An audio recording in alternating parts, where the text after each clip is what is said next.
Okay, welcome to this new project, which is my shoe project. And as you'll know, you're going to design your own version of the Air Max Jordan 20.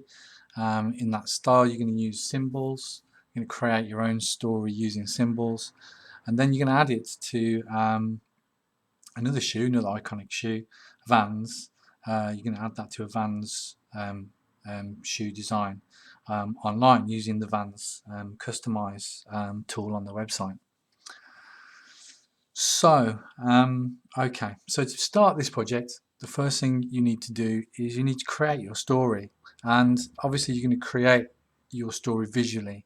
You make notes as well, and to help you along, and to record what you're doing and to communicate your ideas. But the main basis of this is going to be sketching. So you're going to be doing lots of sketching, and we're going to use lots of abstraction as well. We've already done some abstraction before, and we've looked at the extractometer, and we're going to be kind of using those principles of abstraction to create symbols and icons that will represent your story, and then will be added to your shoe design. So lots and lots of sketching in this project. So for a starting point, the first thing you need to do is decide whether you are going to do your own story, whether this is going to be about you, or whether it's going to be about someone you know, a family member, or it actually could be about your family. So it doesn't have to be just about you or one other family member. It could actually be about your family. But the idea is to tell a story visually. So the first thing you do is some mind mapping. So we're going to run through that. So we're going to do this in your sketchbooks, little sketchbooks, which you should have at home. If you don't have your little sketchbook at home, then if you can try and get one, or try and borrow one, or if you can get a little book of some kind that has plain pages in it, then that would be great.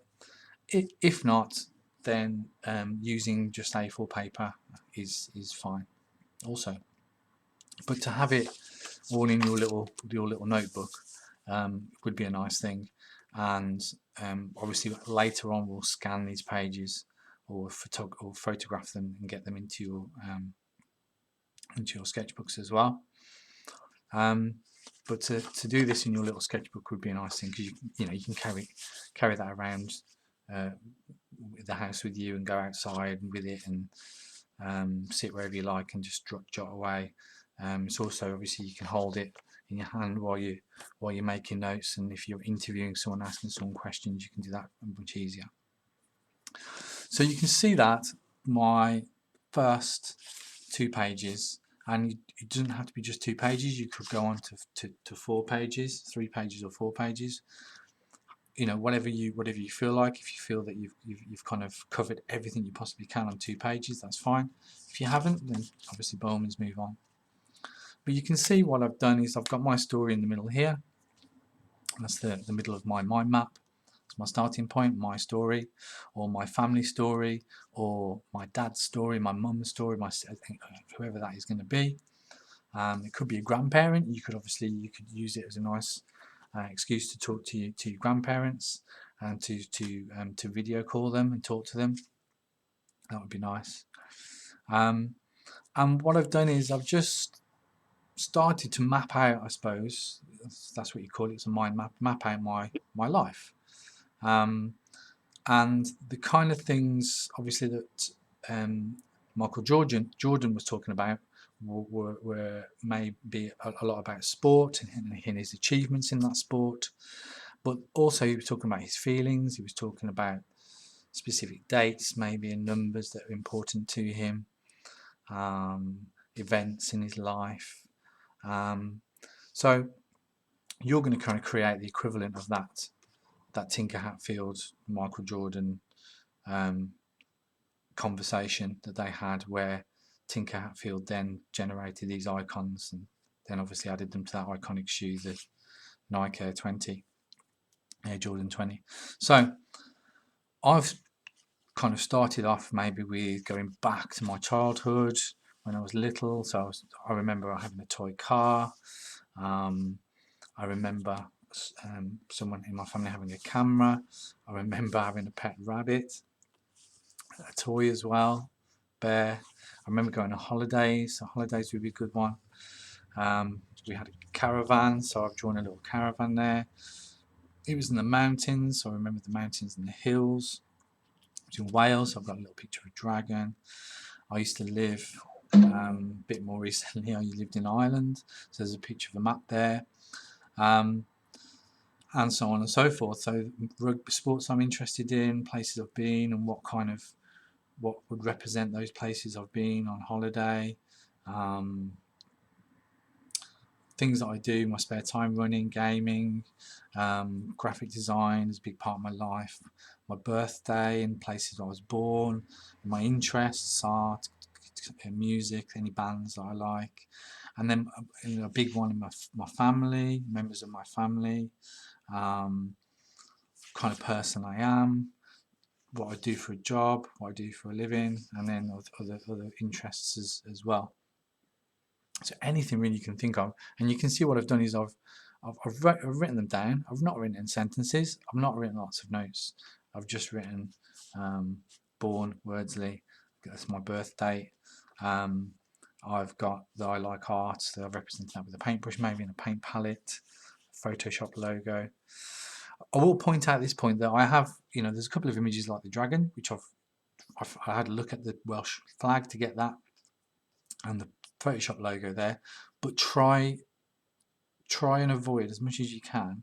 Try and avoid copying anything. Try and create these kind of like these little doodles off the top of your head. If you struggle to draw something like a rabbit and you need to see a photograph of a rabbit, by all means have a look. But remember that these are only little very simple sketches at this stage, and in fact they're only going to be simple sketches anyway. So that's the first stage, and really this is a fast, quick process.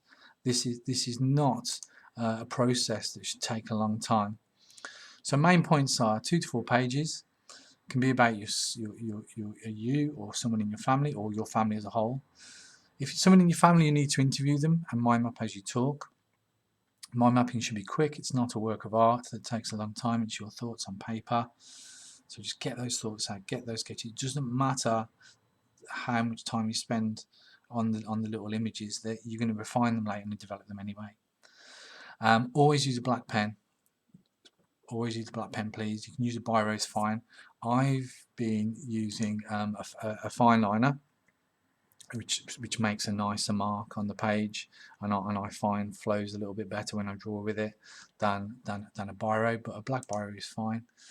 Write keywords and then add small sketches. Symbols should be simple and represent something from your life or their life. It does not have to be an image. It could be a number, letter, word, or shape. So it doesn't have to always be an image. You can see that I've got numbers on mine for dates, specific dates. Okay, so and sometimes things are kind of representative. They're not actually an image of. So for example, obviously when I went on holiday, I went to a caravan, so there's a picture of a caravan there. There's a picture of a camera because I like photography. But here's where, for teacher, I've used a kind of a hand, kind of symbolise reaching out, helping someone. An apple is kind of like, a gift that is stereotypically given to a teacher. There's like a page with a kind of maybe a certificate on. I struggled a bit with that actually, teacher. I'm not actually drawing a picture of what a teacher might look like or what I look like.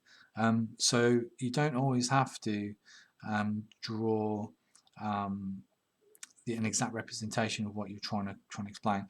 My family, I know obviously I've tried to make them look a little bit like what they look like. But again, I haven't gone into a lot of detail. I'm not drawing sketches of them with a lot of detail at all. They're very, very simple sketches. So that's the first stage. Second stage is to take some of these images, or all of them if you wish, and refine them. So the second stage is to refine those little quick sketches, those quick little mind maps. I've started with family. You know, that's the most important thing in your life. So that is going to be my first kind of port of call with this project, is family. And you can see what I've done. So what I've done, first of all, and we're talking about abstraction, is I've abstracted my family into like its most basic form. So circles obviously represent faces, but they haven't got any eyes or features, but there are 4 of various sizes. You know, two parents and 2 children. The smaller ones are children, and I kind of just arranged them in a line. My next idea was that maybe that's too basic. You cannot pick up that that's a family, so I've given them eyes to represent faces. You can go online if you want to, but I wouldn't get too carried away with it. And you could Google family symbol, which I did, you know, just have a quick look. But I would not copy anything that you find. The idea is not to copy. The idea is to create your own visual language and your own way of expressing these keywords or these kind of experiences or events. So please, please, please, if you can resist looking, please, please don't. But if we do have a quick look, you can see that there are, you know, the more kind of common representation of what a man and a woman would look like, and children.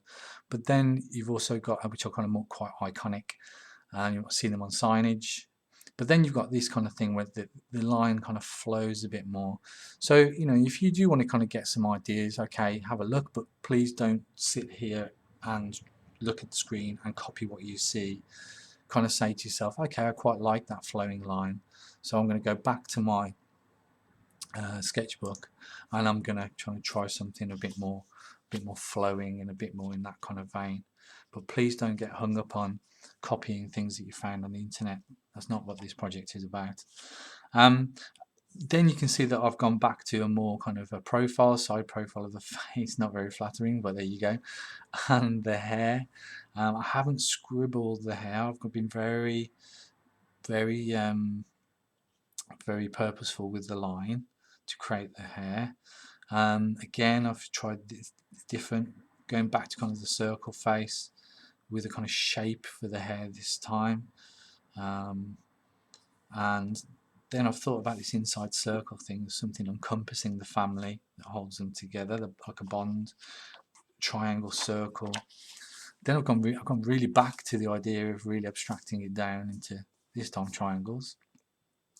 Again, I felt that was too abstract. You can see I've made a note there. And I am commenting on my own work as I go. Is something I want you to do as well. Is, you know, I'm questioning eyes. Does it need eyes to tell what that is? Does the hair add hair to distinguish which member of the family it is? Because obviously if it's just the 4 circles the same size, it'd be difficult to tell who's who. So the hair helps with that. Then I'll come to the nice idea of the triangles again, but this time with little heads. It's a bit more recognisable as a human form. And then I've got this idea, which I really like, of the 4 kind of triangles, but in a bit of kind of distorted them slightly, and they're kind of more curved in shape, and they kind of fit together a bit more, as families do. They fit together. They're a unit. Then I've gone again away from that and thought about, what about, instead of circles, squares? Put them in a row. Then again, I've added some features, some hair, but not too much detail, because it's very, very simple. If you look back at the Air Jordan that we're looking at, you can see that the obviously the icons, the symbols are some of them are actually quite complex, but on the whole, they're very, very simple, stylized versions of, abstract versions of what it is they represent. So not too much detail. And you can see I've used line there to represent the hair. I've coloured it in there, made it black. For the women, there's triangles, and the girl, and for the men and the boy, there's rectangles, so it distinguishes between sex.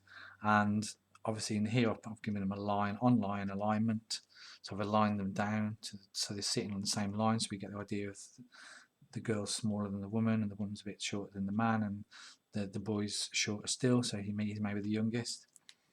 So I communicate quite a lot of information in there. And then again, I've made some notes: geometric shapes for all symbols is question mark. So I'm kind of questioning, could I do the same thing for all of my symbols and have a kind of like a standard kind of, you know, everything's made of squares or everything's made of triangles, and I've written the same style or different. That's a bit of a comment for later on. So that's kind of what I want your pages to look like. So you can see, and this is all about development and refinement.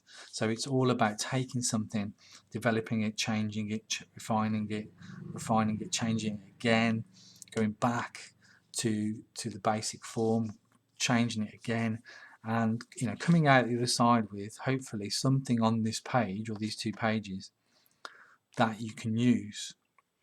I've actually used this idea in my final design. So I haven't used the square images, which was kind of the last idea I came up with. So it doesn't have to be that this image is the last one is the one you use. It could be that you go back to one of the simple ones or one of the other page. You could use any of these ideas, but you know, you need to kind of make decisions based on whether it communicates what you want to communicate. In this case, I want to communicate there's 4 figures in my family. And you know, I can explain who each one is and what my family is about, etc. Okay, so that's the kind of format of those pages. So let's just have a look at that. What that looks like. So development and refinement. So this is going to take some time. So I want you to do 2 pages per symbol. So you're going to do 2 pages per symbol. Okay, or maybe per kind of keyword. So the keyword might be holiday, so 2 pages on holiday, and you're going to narrow it down to maybe 1 or maybe 2 actually symbols, but usually 1, a symbol that represents a specific holiday or a specific time in your life or an event or etc. So 2 pages per symbol. Each symbol keyword area of your family from your mind map. So for family, hobbies, friends, toys, holidays, events, the list goes on. You'll need around 20 symbols for your shoe design. So you are going to use quite a few pages in your little sketchbook. So you're going to use probably about 40 pages of your sketchbook. So you're going to, you know, you could fill your sketchbook up. They should be black and white only, no colour at all, only black and white. You should try various methods to represent your idea. Explore a range of abstraction methods. So I've just been through all that. Very basic abstraction, or adding a bit more detail, or taking the detail away. Obviously you need to get to a point that you're happy that you've communicated what you're trying to communicate and it is an abstract image. Show how you have developed and refined ideas and add notes. So those little notes, then I'm kind of talking about my ideas and what I like about them, what I don't like about them, maybe asking myself questions, writing them down, using keywords, how have I aligned it, etc. Okay, the next phase then, so that's the kind of that's the sketchbook phase.